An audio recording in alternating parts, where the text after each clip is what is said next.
Banners in battle were not just used to identify leaders and troops and to rally them, but they were also vital visual cues for group identity and boosting morale.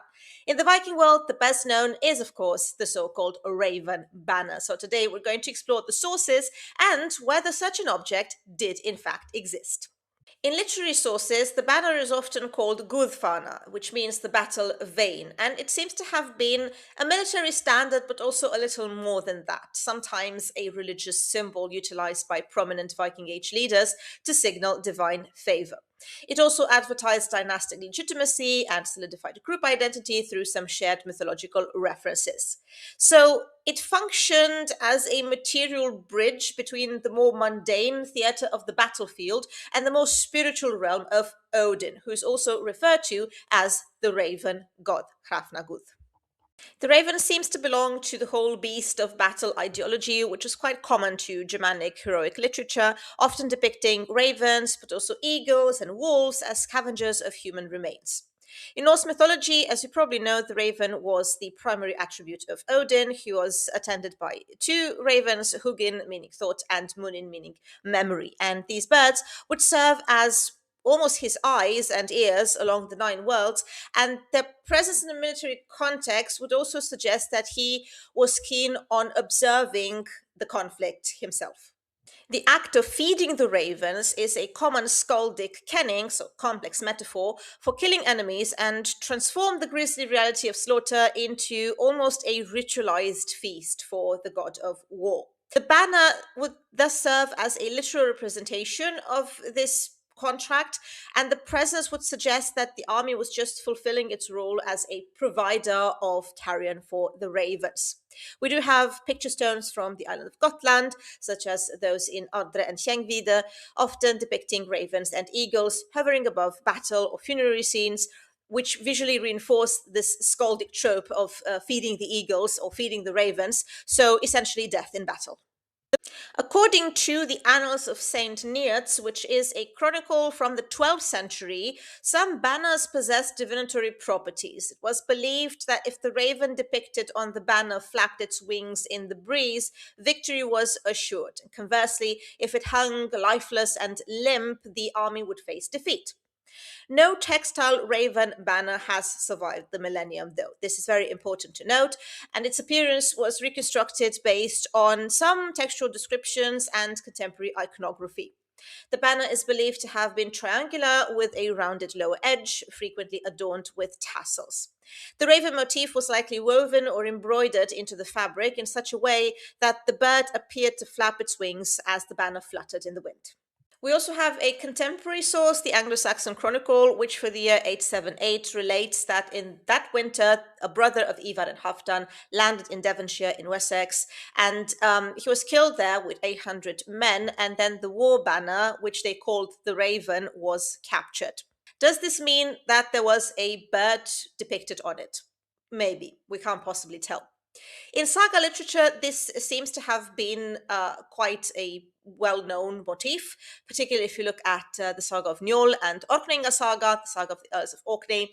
Here we have a reference to the magical and lethal nature of specific raven banners. One famous instance concerns Sigurd the Stout, who was Earl of Orkney. His mother, a renowned sorceress, wove him a raven banner, and she promised him that while the standard will grant victory to the army that followed it, it carried a curse, which was speedy death to the one who carried it.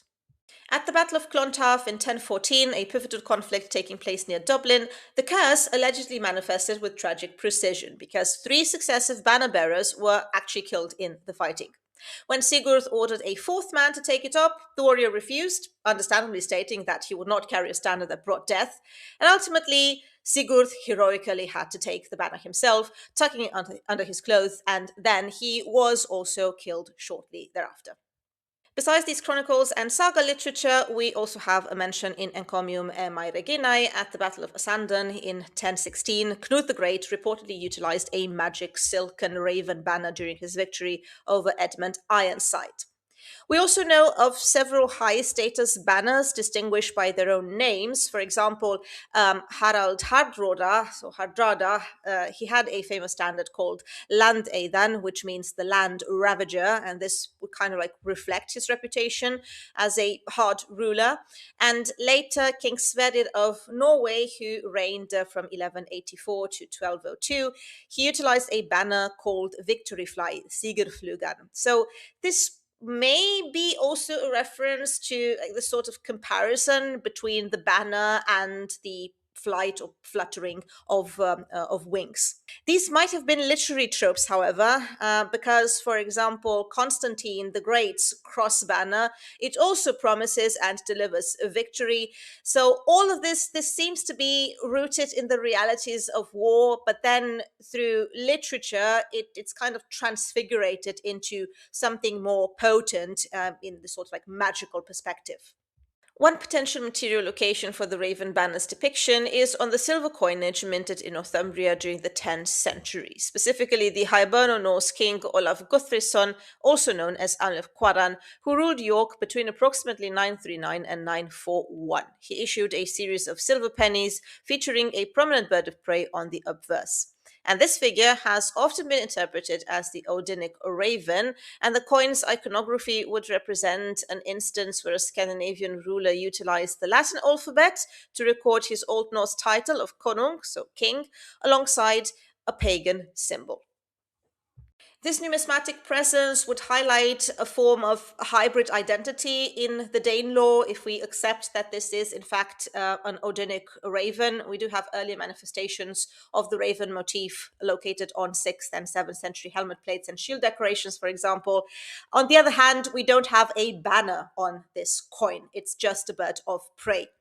Interestingly, however, the same Olaf is also credited with the minting of the banner penny. So this time we have a banner, but we don't have a raven. The banner quite clearly has in its center a cross and on the obverse a triquetra, which again is, I mean, can be a pagan symbol, but then again, it's also a Christian one. You find it in a lot of Christian manuscripts. Besides that, Saint Oswald of Northumbria is also linked in some traditions with the raven. So this pre-Christian symbolism of this type of coin is in fact quite questionable. Further complicating this is the compelling evidence that he was baptized, and that actually makes a lot of sense because the Vikings, well, they came in contact with a lot of local population that needed to be persuaded of their intentions and legitimacy if you really wanted to consolidate power in the area. Furthermore, he was even buried in the Abbey of Iona, so yeah, it's quite clear that he was in fact a Christian.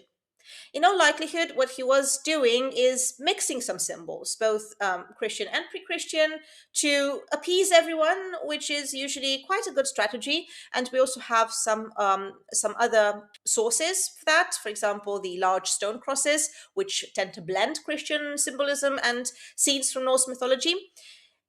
So in a nutshell, we don't have any raven banners on these coins. We're dealing with two different typologies, and it's very unlikely that they were purely pagan. Now, the physical design of the raven banner, which is described as triangular with a rounded lower edge and tassels, actually mirrors something else. It mirrors the gilded bronze weather vanes that seem to have adorned Viking ship prows, such as the Heggen vane. Research suggests that these veins might have functioned as standards, shipboard standards, indicating rank and status. In the realm of textile art, the 11th century bio tapestry is frequently cited as containing a depiction of the Raven banner, but this looks quite problematic. If you have a look at the bio tapestry, which chronicles the Norman conquest of England, you are going to find various military standards, including one that appears to bear a bird motif similar to this triangular rounded edge shape described in the literary sources for the Raven banner. Now, the question is, does this presence in a Norman context suggest the long-term survival of Scandinavian military iconography among the descendants of the Vikings in Francia? Well, I don't know. Maybe they would have preserved some kind of symbols from their ancestors. But on the other hand, we should also take into account that these people were in a very, very different context in comparison to their Viking ancestors. They were well rooted in Christianity at that point. Raven or not, there are some interesting parallels with banners depicted in Old English poetry. For instance, Hrothgar gives Beowulf his heirloom banner, along with a sword, helmet, and chainmail as a reward for defeating the monster Grendel. The banner is described as a golden banner of victory and war standard, saying Yldene Sigurðs and Hildekomor. These are both metrically stressed and alliterating, emphasizing its importance, and it is also explicitly called a treasure, Mahdum. Beowulf then regifts this to his king Hygelac. This instance might also carry succession implications. It appears to have passed through the Danish royal line, so from Heftin to Hrothgar to Hrothgar. So Hrothgar's gift to Beowulf places him symbolically in the Danish line of succession. Beowulf then deflects this by immediately passing the gift to Hygelac, but the succession meaning of the banner is established at this point.